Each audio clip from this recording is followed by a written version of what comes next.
बता दूं कि 2017 में एक ट्रेलर आया था मूवी का नाम था ग्रे स्टेट। अब इसमें क्या नया है? नया ये था कि जब ये मूवी रिलीज होने वाली थी उसके कुछ टाइम पहले ही डेविड क्लोरी को उसकी वाइफ और उसके बच्चे के साथ गोली मार दी गई। रीज़न रहा होगा कि एक डायरेक्टर को उसकी बेटी और वाइफ के साथ मार दिया जाता है मूवी के रिलीज होने से पहले और वो मूवी नहीं बनती है। ऐसा क्या दिखाना चाहते थे डेविड उस मूवी के अंदर जो 2017 में आनी थी, लेकिन उसका ट्रेलर ज़रूर आया था और उस ट्रेलर के अंदर ऐसा कुछ दिखाया ज़रूर था जिसमें बताया गया था कि आने वाले टाइम के अंदर लोग एक दूसरे के पास जाने से थोड़ा डरेंगे, यानी कि सोशल डिस्टेंसिंग मेंटेन करेंगे। लोगों को एक घर में कैद कर दिया जाएगा, यानी कि लॉकडाउन होगा, ट्रांसपोर्ट सारी चीज़ें बंद कर दी जाएंगी और कैश बिल्कुल नहीं होगा। उनके बॉडी में एक चिप इंसर्ट की जाएगी, जो जितने भी ट्रांजैक्शंस होंगे वो सब उस चिप से होंगे। ये तो सिर्फ एक ट्रेलर था जिसमें बताया गया था। बताना तो कुछ और चाहते थे, लेकिन उससे पहले ये मूवी और वो दोनों ही खत्म हो गए। 2017 में ही बिल गेट्स ने बोला था कि एक महामारी आने वाली है जिसके लिए हमें तैयार रहना चाहिए। और ठीक 18 अक्टूबर 2019 को बिल गेट्स ने एक मीटिंग में बोला कि अब जो वॉर होगी कंट्रीज़ के बीच में वो मशीन से नहीं होगी, वायरस से होगी। और अभी आप जानते हैं बिल गेट्स को लेके क्या कंट्रोवर्सी चल रही है। आपको लग रहा होगा कि दो वीडियो का आपस में क्या कनेक्शन है। कुछ लोग समझ रहे होंगे, कुछ लोगों को समझ में नहीं आ रहा होगा। तो यहाँ पर एक यू टर्न आता है और मैं आपको ले जाता हूँ 1980 में। 1980 के अंदर एक ऑर्गेनाइजेशन बनी जिसका मेन मकसद था इस पूरी दुनिया में एक पावर होना, यानी कि पूरी दुनिया को एक पावर चलाना। और उस पावर को उन्होंने नाम दिया था न्यू वर्ल्ड ऑर्डर। ऑर्गेनाइजेशन में ज़्यादा लोग नहीं थे, कोई सीक्रेट 100-150 लोग होंगे। और एक बहुत डरावने वाली बात इस ऑर्गेनाइजेशन की ये थी कि वो इस दुनिया की टोटल आबादी को 50 करोड़ में लाना चाह रहे थे, 50 करोड़ में। उनके टारगेट में थे वो देश जिसमें सबसे ज़्यादा पॉपुलेशन है, जिसमें हमारा इंडिया भी होता है।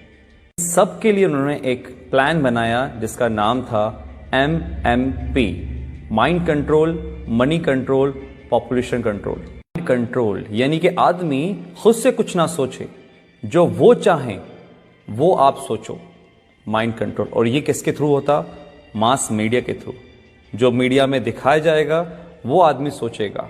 और एक कल्चर ऑफ फेयर, यानी कि एक डर का माहौल बनाना, क्योंकि डर एक ऐसी चीज है जो अगर दिमाग में बिठा दी जाए किसी की तो इतनी आसानी से निकलती नहीं है। और वो ऐसा हुआ है। आज बहुत से लोगों का माइंड कंट्रोल करती है मीडिया, जो वो बोलती है वो आप मानते हो। और कल्चर ऑफ फेयर, डर का माहौल, ये तो आपने देख ही रहा है जो आजकल चल रहा है। कंट्रोल यानी कि आदमी जितना हो सकता है लेस कैश, कैशलेस, या जितना हो सकता है टोटली डिजिटल। और वो आपके सामने ही है। आज हमारी डिजिटल करेंसी किस तरीके से बढ़ रही है आपको पता ही है। पॉपुलेशन कंट्रोल, और वो कैसे होगी? जिस देश की आबादी बहुत ज़्यादा, जहाँ पे बहुत सारे लोग हैं, क्योंकि एक देश की ताकत उसके लोग ही होते हैं, वहाँ की पॉपुलेशन ही होती है। तो उस पॉपुलेशन को कम करना, और आप कम करने का मतलब आई थिंक तो समझ चुके होंगे कि मैं क्या बोलना चाह रहा हूँ। इतनी बड़ी ऑर्गेनाइजेशन चला रहा है, कौन ये सब कर रहा है, ये सब आपको आने वाले टाइम में अंदर पता चल जाएगा।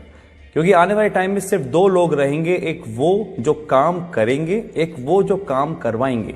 अगर मैं इसको स्ट्रेट फॉरवर्ड बोलूं तो राजा और गुलाम। एक वो लोग जो इस दुनिया पे राज करेंगे और एक वो लोग जो उन राज करने वालों की गुलामी करेंगे। ऑर्गेनाइजेशन का एक एजेंडा था, एजेंडा 21, यानी कि 2021 तक इस काम को पूरा करना। और 2020 जब से स्टार्ट हुआ है, आपको पता है सब क्या हो रहा है। लाखों लोग हैं जो समझ पा रहे हैं इस बातों को, लेकिन करोड़ लोग हैं जो इस बातों को नहीं समझ पा रहे। एजेंडा 21, 2021 तक इन काम को पूरा करना। और अगर सीरियसली इस बातों में कुछ भी सच्चाई है तो हम बहुत बड़े खतरे में गाइस। ये वायरस आया जो कि हमारा है नहीं, किसी और देश से आया है। हम आपस में ही लड़ रहे हैं, कोई धर्म के नाम पे तो किसी काम के नाम पे। और जो इस एजेंडा का सबसे बड़ा फंडा था कि लोगों को आपस में लड़वा दो। आज हमारे घर में हम छोटी छोटी इस बातों पर विवाद कर लेते हैं। आज अगर हम घर से बाहर निकलते हैं तो हमारे घर वाले इस चीज़ के लिए प्रोटेस्ट करते हैं कि भैया घर से बाहर नहीं निकलो, बाहर जाओगे तो मर जाओगे। ये दिमाग में हमारे किसने भरा? कौन कंट्रोल कर रहा है हमारे दिमाग को? आप खुद समझदार हैं। बहुत से लोग बोलेंगे कि यार ये तो कुछ कहानी जैसी लग रही है। तो कहानी सही, क्योंकि जो अभी मौजूदा हालात हैं कोरोना से लेकर, ये भी कोई फिल्म की स्टोरी से कम नहीं है, जो बढ़िया से स्क्रिप्ट करी गई है और बहुत अच्छी तरीके से प्ले हो रही है।